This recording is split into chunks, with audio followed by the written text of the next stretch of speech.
너무 화가 납니다. 6개월 동안 보충대에서 아무것도 못하고 진급도 떨어졌습니다. 사람들이 다들 무고 고소는 어렵다고 하는데 할 수 있는 게 없을까요?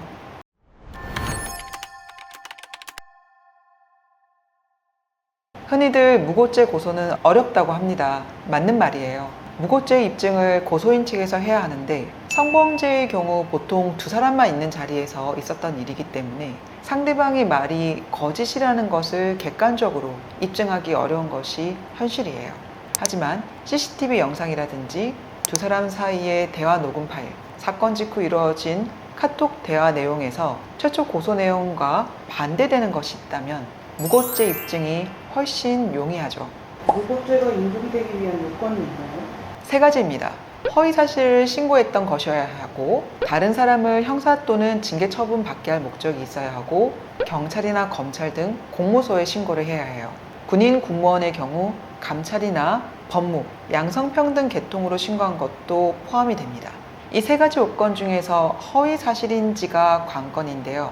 객관적으로도 허위사실이어야 하지만 신고자 본인이 허위사실이라는 걸 알고 있다는 점도 우리 쪽에서 입증을 해야 됩니다. 그 사람이 나는 그게 팩트인 줄 알았다, 착각했다라고 거짓말하면요?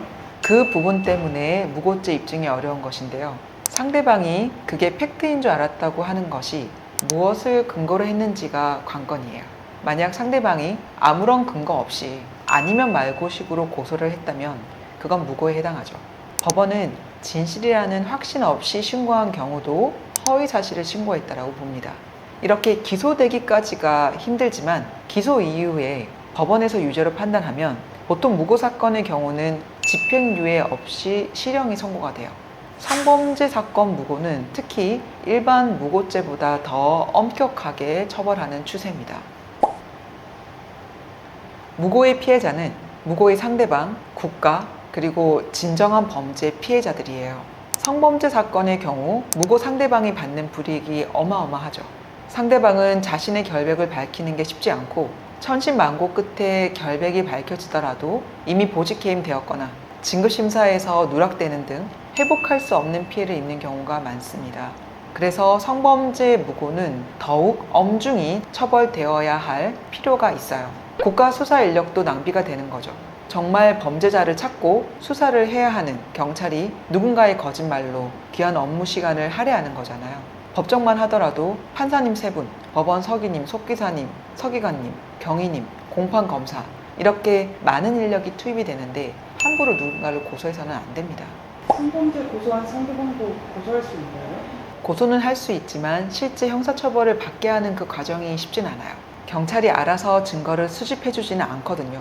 고소인 측에서 입증을 어느 정도는 해야 합니다. 그래서 어렵다고 하는 겁니다.